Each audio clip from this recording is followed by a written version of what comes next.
Voltamos ao vivo com o programa Hora do Povo desta terça-feira, hoje dia 29 de julho. Estamos chegando aí no finalzinho do mês de julho, viu, gente? Vamos sempre, é claro, em nome de Autoescola Camboriú. Precisou da sua primeira habilitação, adição de categoria, mudança de categoria, você precisa, de repente, da segunda via da sua CNH? Você já sabe onde ir. Autoescola Camboriú e também Autoescola Clóvis. Lembrando que a Autoescola Camboriú fica ali na rua Monte Agulhas Negras, número 887, no bairro Monte Alegre, em Camboriú, há muitos anos já com a comunidade. E o telefone é 47-3264-2025. 47-3264-2025. Autoescola Clóvis, no bairro das Nações, na rua Israel, número 140. Telefone da Autoescola Clóvis, 3268-0068. 3268-0068. E também um abraço ao despachante Camboriú, ali no bairro Monte Alegre. Documentação do seu veículo para desenrolar totalmente é no despachante Camboriú. WhatsApp 47-99208-2712. Super abraço a toda a galera, todo o pessoal ali da Autoescola Camboriú, Autoescola Clóvis e também despachante Camboriú. Vamos seguindo em frente. Hoje, a doutora Fernanda Grazzi, nossa advogada, trazendo assuntos, ampliando, né, os assuntos relevantes sobre direito trabalhista. Vamos aqui, bom dia, doutora. Bato o ponto na empresa, doutora, e muitas vezes chego alguns minutos atrasados. Nunca passou de 4 ou 5 minutos. Ontem fui chamado a atenção pelo RH e recebi uma advertência pelos atrasos. Eles podem fazer isso, doutora?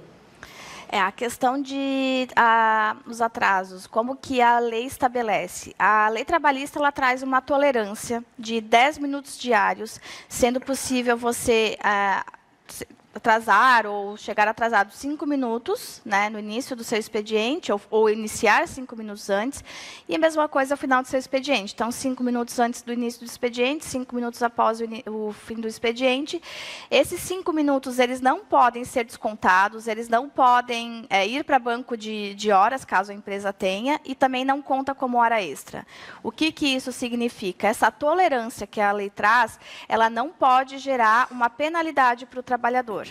Então, não pode haver o desconto dessas horas, não pode ir para banco de horas e não pode haver advertência por esse atraso. Se realmente os atrasos eles nunca superam 5 minutos, está dentro da tolerância que a lei traz. Claro, obviamente, a empresa ela tem a possibilidade de chamar uma atenção do seu funcionário, mas a questão de uma advertência, uma suspensão, qualquer tipo de penalidade, neste caso, quando não supera 5 minutos de atraso, não é possível fazer. Daí é bom se informar se foi só uma advertência, conversar um pouco ali com a empresa, mas se tiver algum tipo de penalidade que venha prejudicar ali, o trabalhador com desconto salarial, qualquer coisa desse tipo, verificar, porque não é possível, não. Doutora, esclarece para nós. Eu conheço empresas, né, que têm aquela tolerância do funcionário bater o ponto até 10 minutos, né, além do horário. Isso é para todas as empresas? É uma regra ou depende da empresa, doutora? Essa tolerância ela é uma regra geral para todas as empresas. Qualquer funcionário que bate ponto tem esses 10 minutos de tolerância. Mas é importante a gente observar que não são 10 minutos, são 5 minutos no início e 5 minutos ao final. Então, se você todo dia chega 5 minutos antes no seu trabalho, começa às 7h30, todo dia eu chego às 7h25, vai até às 18 horas e todo dia eu bato às 18h05, esses 5 minutos antes e os 5 minutos depois não vão contar como hora extra. A mesma coisa para atrasos. Todos os dias eu chego 5 minutos atrasado, todos os dias eu saio 5 minutos antes. Também não pode ser descontado. Então, 5 minutos antes, 5 minutos depois, é regra geral. Todas as empresas têm que respeitar essa tolerância, porque isso é uma tolerância geral que a CLT, que a lei trabalhista, traz para os trabalhadores. Perfeito. Hoje o assunto é direito trabalhista. Aproveite, participe com a gente.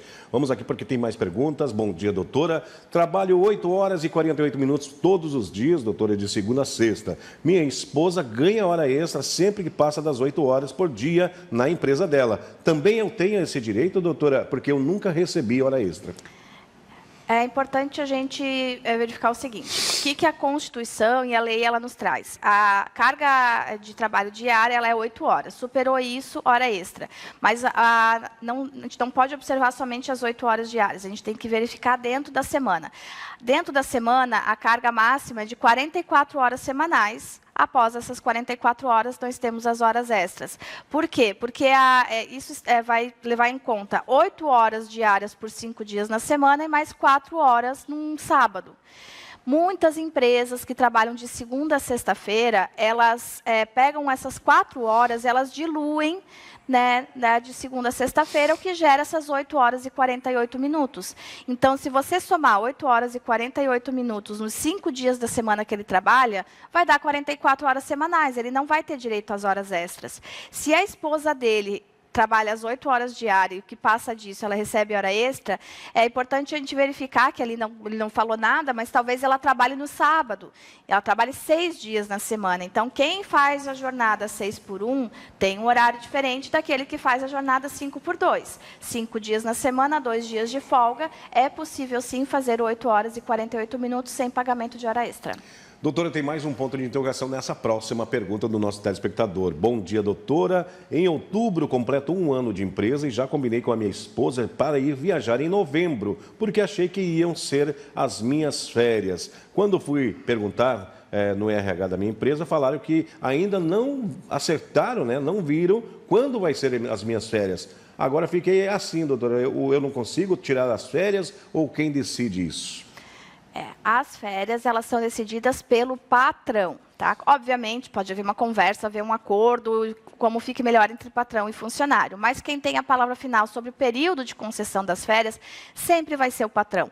Então, se ele está agora para completar 1 ano de férias, esse é o período que a gente chama de período aquisitivo, é o período que ele vai adquirir o direito a ter essas férias. A partir do momento que ele completa 1 ano, o patrão dele tem mais 1 ano para conceder essas férias para ele. Então, durante esse 1 ano, esse próximo 1 ano, que vai de outubro deste ano até o outubro do ano que vem, é o período que, de acordo com o patrão, ele vai decidir qual que é o melhor período para ele ficar sem esse funcionário e vai conceder as férias. Então, ele não tem como exigir um período de férias. Claro que existem algumas exceções na lei, quando mais de uma pessoa da mesma família trabalha na empresa, quando existem filhos em idade escolar, tem algumas regras ali, umas exceções, mas, de forma geral, quem decide isso vai ser sempre o patrão, de acordo com o que é melhor para a empresa, e ele vai ter aí 1 ano de período aí para ele ter essas férias concedidas. Doutora, tem uma pergunta que chegou do nosso telespectador. Vamos atendê-los, né? Obrigado aí pela participação.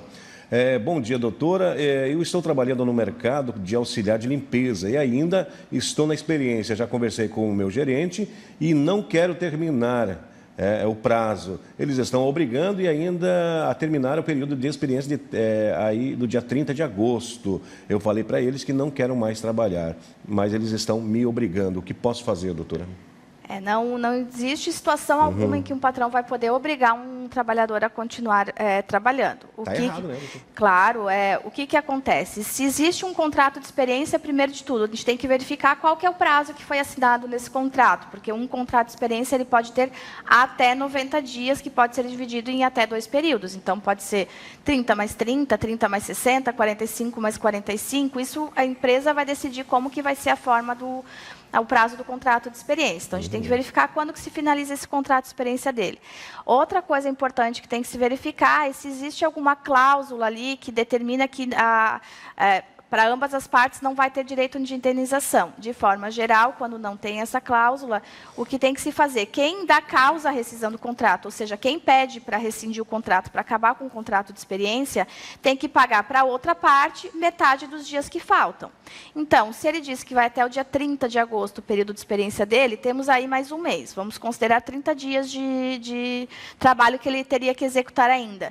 Nesse caso, se não existe nada previsto no contrato, a empresa vai poder descontar 15 dias de salário dele, que seria o equivalente a metade desse período que falta para completar. Mas ele pode, sim, pedir a rescisão do contrato, verificar que contrato de experiência tem que ter anotação em carteira em qualquer circunstância. Tem contrato de experiência, está executando o trabalho, carteira de trabalho assinada.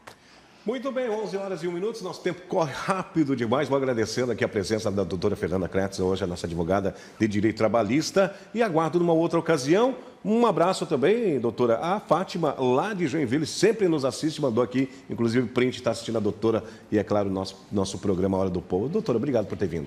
Eu que agradeço, adoro o espaço e até a próxima. Até a próxima, doutora. Vamos rapidinho ao nosso intervalo comercial e voltamos no terceiro bloco com as notícias da polícia. O que movimentou o setor policial nas últimas 24 horas. Já voltamos, é isso, pessoal.